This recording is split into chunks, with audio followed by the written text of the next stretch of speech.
Good morning, all the students of class 7th. My dear student, मैंने तुम लोगों को लेसन 4 पढ़ाया, जिसमें मैंने यह बताया था कि किस प्रकार पुर्तगाल का एक नाविक वास्को डी गामा ने भारत का खोज किया।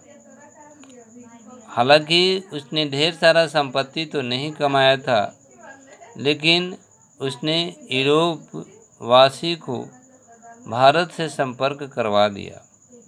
अब यूरोप वासी लोग आराम से भारत आ सकते थे और यहाँ का से व्यापार कर सकते थे और अन्य चीज़ें कर सकते थे। कैसे कैसे किस प्रकार वह भारत पहुँचा और कितने दिनों तक ठहरा, इन सारी बातों का वर्णन मैंने आपको पूर्व के लेसन में किया था। इसके बाद जो आप लोग यहाँ पर मीनिंग देख रहे होगा, ये मीनिंग जो है इंग्लिश टू इंग्लिश कर लेंगे तो कोई बड़ी बात नहीं है, अच्छी ही बात है। देख लीजिएगा। एंशिएंट माने प्राचीन होता है, फेमस प्रसिद्ध, इमेंस मतलब विशाल होता है, वेल्थ माने धन संपत्ति, इन्वेडर्स माने आक्रमणकारी, कॉन्कर माने जीता, अट्रैक्ट माने आकर्षित किया, मर्चेंट्स माने व्यापारी, इस्टेब्लिश्ड माने स्थापित किया, कमांड माने आदेश देना, कमांड माने बी इन चार्ज, कमांड मतलब उसका मालिक होना किसी भी चीज़ का, एक्सपीडिशन मतलब किसी चीज़ की खोज में रवाना होना, डिफेंडेड मीन्स रक्षा किया, फ्लीट मीन्स होता है जहाज़ों का समूह,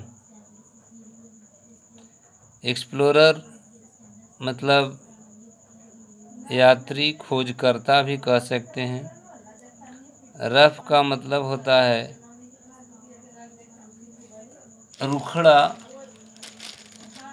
ऊंचा नीचा या कुछ ऐसा ही, एशोर मीन्स होता है किनारा, एस्टोनिश्ड मीन्स आश्चर्यचकित, फेम्ड माने प्रसिद्ध, एक्सपेक्टेशंस माने आशाएं। ये आपका मीनिंग है, तो इसको भी आप लोग देखेंगे ही, याद करेंगे। अब उसके बाद में कॉम्प्रिहेंशन स्किल है, A number trick the correct option. बच्चों, ये सब तो तुम लोग कर ही सकते हो, ये सब निश्चित रूप से करो। Many foreign fill in the blanks tried to conquer India from time to time. बहुत सारे विदेशी खाली जगह, इसमें ऑप्शन है nation, Ampere's, inventors. Many foreign invaders, India was famous for its immense. अब इसमें ऑप्शन है पावर, ब्यूटी, वेल्थ। इंडिया जो है किस चीज़ के लिए प्रसिद्ध था, कौन सा चीज़ थी जो इंडिया में बहुत सा था। किंग इमीनियल ऑफ और fill in the blanks did not want to pay the merchants. Option में है आपका पुर्तगाल है, ब्रिटेन है, फ्रांस है, तो इसमें से कौन सा होगा। Fill in the blanks was the main trading centre of the southern India. तो बच्चों, पहला में आपका इन्वेडर्स हो जाएगा, दूसरा में वेल्थ हो जाएगा, तीसरा में पुर्तगाल हो जाएगा और चौथा में कालीकट होगा। अब हम आगे के बारे में देखते हैं कि क्या है।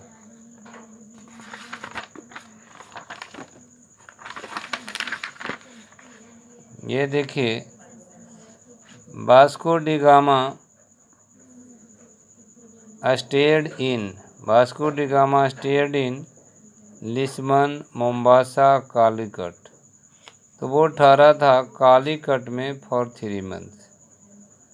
तो इस तरह से आपको ट्रिक ऑप्शन का काम पूरा हुआ।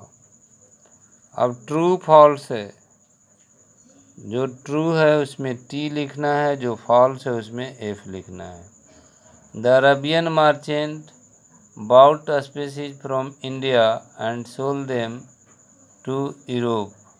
अरब के मर्चेंट जो थे वह मसाले इंडिया से ले जाते थे और यूरोप में बेचते थे। तो थोड़ा सा आप वेट करें, हम बताता हूँ इसका करेक्ट आंसर क्या होगा। अरबियन जो है और इसका answer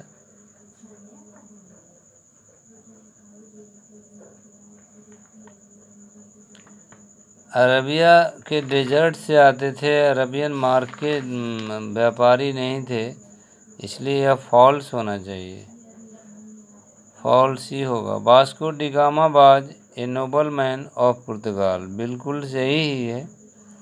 Vasco da Gama left for India with a fleet of 3 ships. India के लिए जो वो रवाना हुए थे तो उनके साथ 3 जहाज़ों का समूह था। और हमारे जहाँ तक का हम अभी थोड़ा सा आपका टाइम लेंगे, थोड़ा सा हम उसको समझ करके ही आंसर बोल रहा हूँ। तो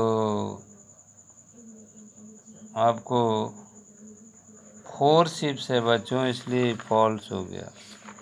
3 शिप्स से नहीं, 4 शिप्स से। तो देखिए आप इसको करेंगे, कोई बड़ी चीज़ नहीं है, आप इसको कर लेंगे।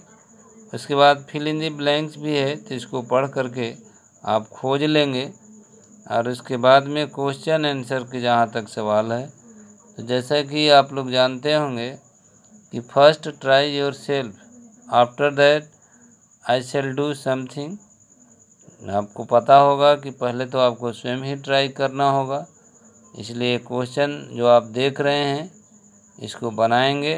उसके बाद में हम फिर अपने स्तर से आपके लिए कोशिश करूँगा, और हो सकता है कि हम सभी क्वेश्चन का आंसर आप लोगों को व्हाट्सएप करने की चेष्टा करेंगे, लेकिन अभी थोड़ा आप इंतज़ार करें। अब हम नेक्स्ट लेसन में एंट्री करते हुए देखते हैं कि नेक्स्ट लेसन क्या है। नेक्स्ट लेसन बच्चों बड़ा इंटरेस्टिंग लेसन है। द विल टू लिव, जीने की इच्छा। बहुत अच्छा नज़र आ रहा है। Regardless of where you live at some time और the other, you would have had to cope with an injured bird or an orphanage pleading in your life. Regardless of where you live, बिना परवाह करते हुए जहाँ तुम रहते हो, at some times और other, कभी कभी या फिर दूसरे, You would have had to cope with an injured bird, आपको जो है एक घायल पक्षी के साथ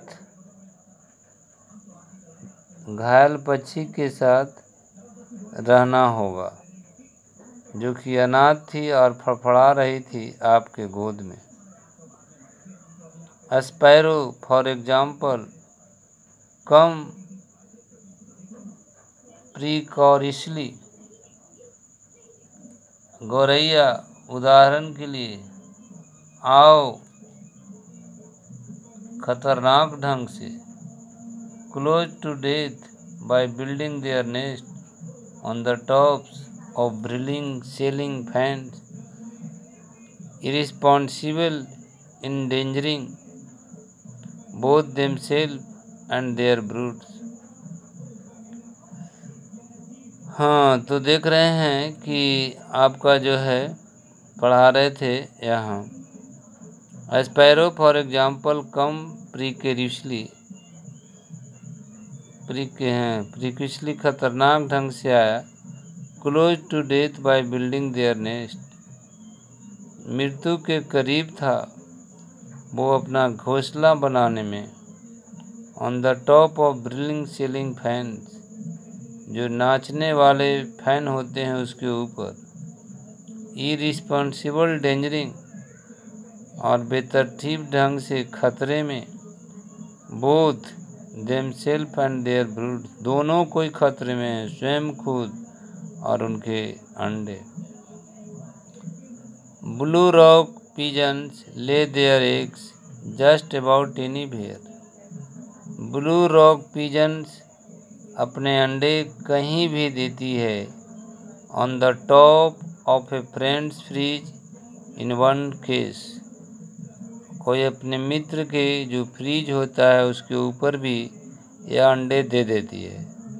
सूनर और लेटर आइदर दे और देयर चिक्स, बाद में और सवेर में वे लोग या फिर उनके बच्चे कम टू ग्रीफ, दुख में आते हैं। And if you are around at the time, और अगर तुम उस समय चारों ओर होगा, you naturally have to mercifully, तो स्वाभाविक रूप से आपको दया दिखाना पड़ता है। I have been spread from having to nurse wounded sparrow or bring up the revolting offspring of pigeons, but there have been a couple of memorable occasions when an injured bird landed on my doorsteps. तो I have been spared from having to nurse wounded sparrow, वह जो कहानी है इसको हम कल जो है अच्छे ढंग से कार्यक्रम करने की चेष्टा करेंगे, और हम इस कहानी को फिर से एक बार रिपीट मारेंगे। लेकिन आज के लिए कार्यक्रम मैं समाप्त करना चाहता हूँ, और हम फिर कल इस कहानी को विस्तार से आप लोगों को बताएंगे। तब तक के लिए आज मुझे आज्ञा दें, और जो कुछ क्वेश्चन आंसर मैंने दिया है उसको अवश्य ही बनाएं, क्योंकि नहीं बनाएंगे तो फिर आप लोग को सज़ा दिया जाएगा, और साथ ही साथ आपका सिलेबस भी पीछे पड़ जाएगा। इसलिए हमने समझा दिया, अब क्वेश्चन का आंसर आप लोग अपने स्तर से ठीक ढंग से सही बनाने का ही चेष्टा करें, और मैं आशा करता हूं कि आप लोग करेंगे भी, कोई ख़ास डिफ़िकल्ट तो है नहीं। फिर भी जो समस्या होगा उसके लिए हम लोग फिर कभी मिलते रहेंगे। तब तक के लिए आज्ञा दें। Thank you.